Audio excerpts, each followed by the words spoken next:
할렐루야. 아침 7시에 찾아가는 하나님의 말씀 서주호 목사입니다.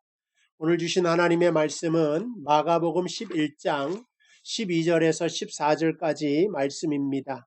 이튿날 그들이 베다니에서 나왔을 때에 예수께서 시장하신지라 멀리서 잎사귀 있는 한 무화과 나무를 보시고 꼭 그 나무에 무엇이 있을까 하여 가셨더니 가서 보신즉 잎사귀 외에 아무것도 없더라.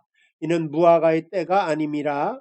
예수께서 나무에게 말씀하여 이르시되 이제부터 영원토록 사람이 내게서 열매를 따먹지 못하리라 하시니 제자들이 이를 듣더라. 아멘.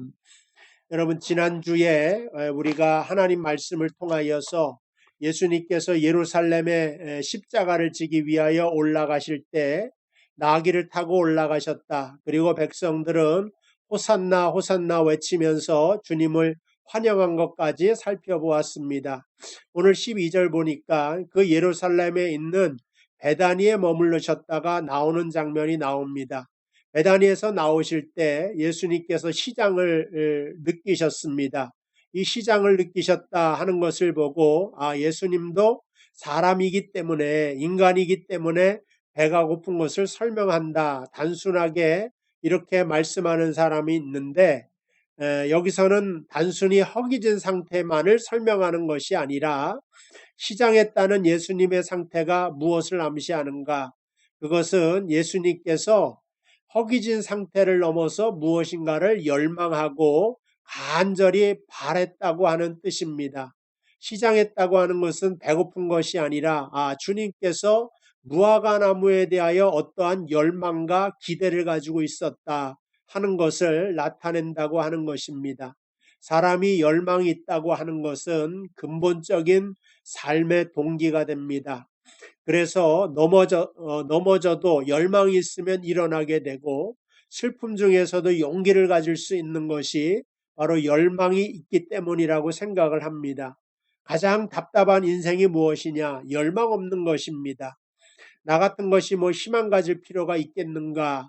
환경을 탓하기도 하고 부정적인 생각으로 가득해서 어떠한 기대를 가지고 살지 못하는 인생이 가장 답답한 인생이 되는 것입니다. 그러나 믿음은 문이 닫혀도 가보는 것이다. 구하기도 하고 찾기도 하고 두드리기도 하고 그래서 열려고 애쓰는 데에 주님께서 역사하시고 하나님께서 역사하셔서 그의 열망을 이루어 주시기 때문에 그런 것입니다. 오늘 말씀에 무화과 나무를 보고 예수님께서 시장하셨다. 무화과 나무에게 열망을 가지고 기대를 하고 계셨다고 하는 의미입니다. 여기서 보면은 성경에서는 무화과 나무가 항상 이스라엘을 의미합니다. 거의 전부가. 그래서 이 무화과 나무는 관상용 나무가 쳐다보기만 하는 나무가 아니라 유실수로 항상 열매를 기대하고 먹게 되어져 있는 나무가 되는 것입니다. 그러니까 오늘 말씀에 예수님이 이스라엘에게 열매를 기대하시고 그 무화과 나무 가까이 가시는 것입니다.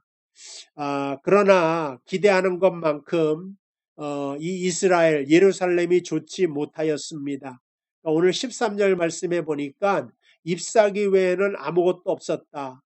그 당시에 나라가 망해서 정치적으로 속국인 이스라엘의 형편을 두고 하신 말씀이 아니라 여기서 잎사귀만 남아있다라고 하는 것은 우리 15절에 보면은 그 이야기가 다 끝나지 않았는데 예수님께서 예루살렘 성전에 가셔서 성전을 정결하게 하는 장면이 나오고 있습니다.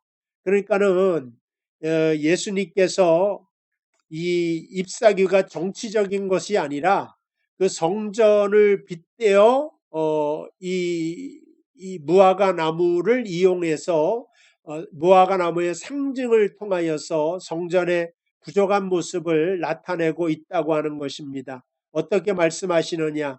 그 성전을 정화하면서 내 집은 만민이 기도하는 집인데 성전이 무엇으로 변했느냐?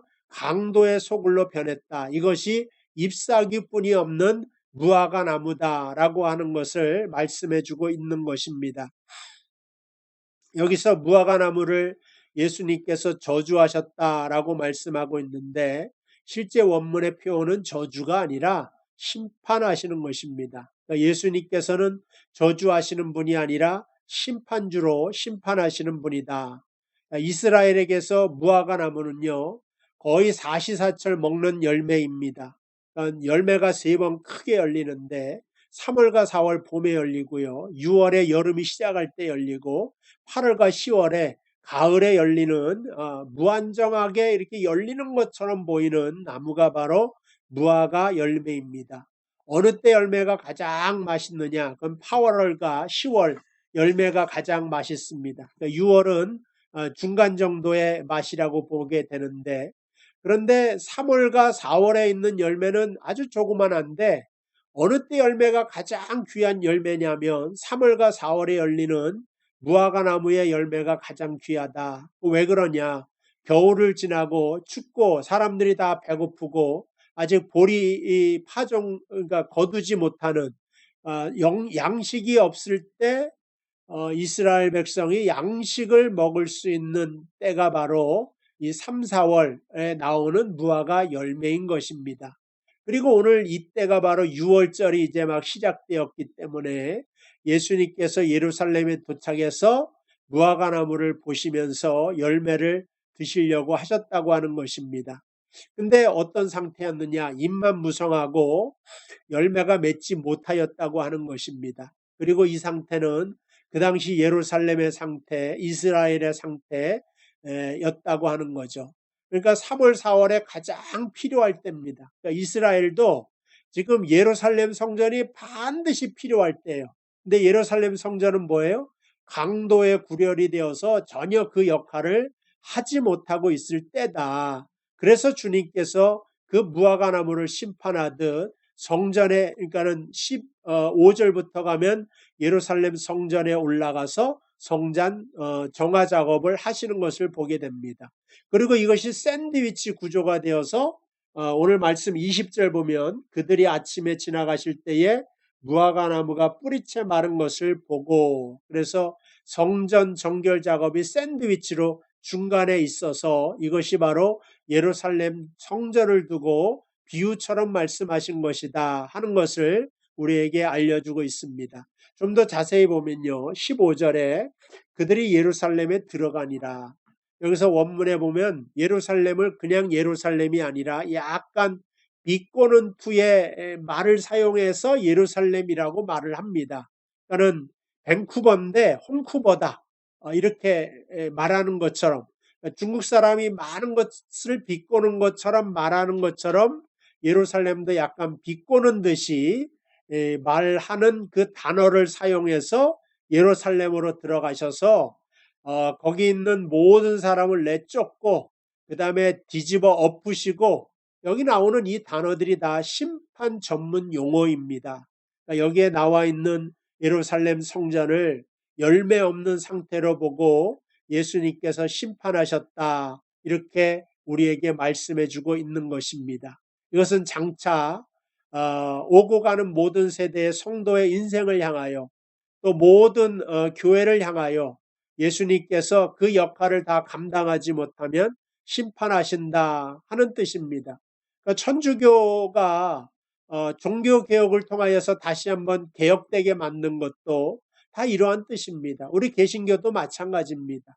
빛과 소금의 역할을 잘 감당하지 못하면 예수님께서는 또 새로운 바람을 불어서 이 개신교도 또 엎으실 것이다 하는 것을 깨달을 수가 있어요.